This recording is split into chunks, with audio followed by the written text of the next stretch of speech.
getting into powerlifting, like we were talking about before we started recording, I mean, that is, a whole different type of working out. It's a whole different type of nutrition. It's, you basically uproot, and everything about it is different than bodybuilding. When you were getting started in powerlifting, was that a concern for you at all, or were you excited to maybe, be able to eat more, be able to do different things? Well, yeah, I'm not gonna lie. I was excited about being able to eat more. Some of the things to me, like my body, I've conditioned it for isolation exercises for bodybuilding. I've conditioned it to, well, like I said, isolation, to be able to develop my physique. Whereas powerlifting is like everything working together.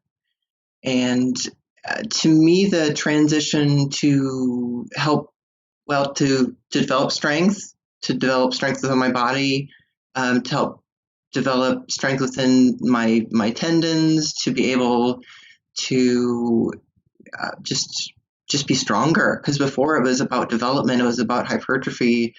And now, when I first started, I've only been powerlifting August, September, October, November. I've only been powerlifting for not even 3.5 months now. So I know that I still have like physically a lot of transitioning adaptation within myself, even though I've actually picked my first meet January 18th. What was the hardest thing when you were getting into the workouts, because they are so much vast? I mean, they're vastly different. Like, the biggest thing that I hear whenever we have bodybuilders and powerlifters on is, with bodybuilding, it's about the aesthetic, it's about the look, not so much as, lifting the heavy weights, where that's a big misconception that people have, where they might walk up to a bodybuilder and they're just surprised and shocked, where, they're not lifting as much as someone who, doesn't look like they work out as much, being a powerlifter. What was that like? I was a little nervous at first because I was like, I don't want to lose this. I worked for 10 years to develop an aesthetic physique.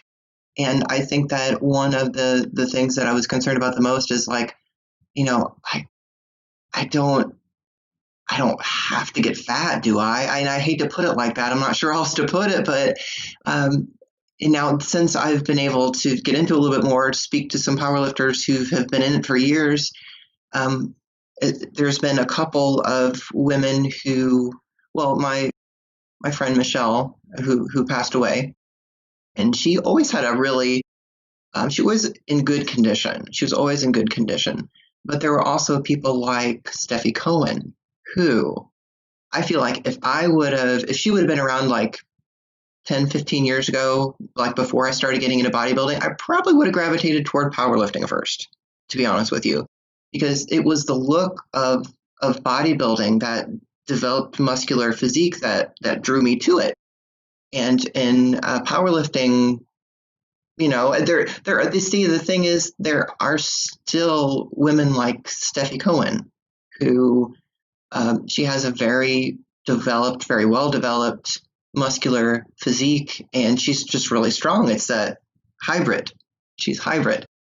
Yeah, for anyone out there who's not aware, I'll have a photo pop up of her right now. But yeah, it is ridiculous. I've seen some of those videos where, like, when she was training with like Bradley Martin and some of those guys, and yeah, it is ridiculous that so much power comes out of that small of a package. I mean, that's one thing that I have generally found with powerlifters, is that I mean, that's why I found it even more interesting when you said you were going to go into powerlifting, because powerlifters tend to also be on the shorter side. I mean, the ones that we've had on, 5 feet tall, and they're just built, like I'll just say brick shit houses, basically, where, I mean, they're just built, just wide, and just, everything is just compacted so small.